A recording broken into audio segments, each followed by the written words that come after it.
हे पा लोणच्याच्या फोडी. अशा सेविका माझी मम्मी आहे.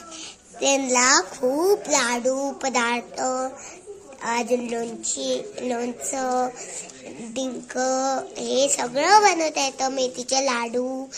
आणि आता पा माझी मम्मी ह्या हाताने हलवती पा. आता मी बी थोडं मिक्स करते.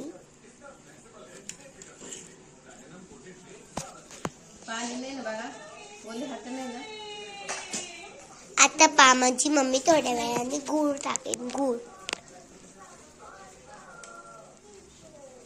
पा कसा पातळ झाले पूर्ण. पा जाऊ साध्या चटणी वालं बा. बघा आता आपण काढलेल्या फोडी बघा काढलेल्या फोडी बी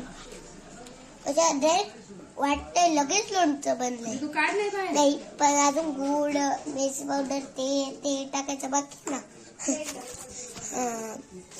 टाकून दिलं मग.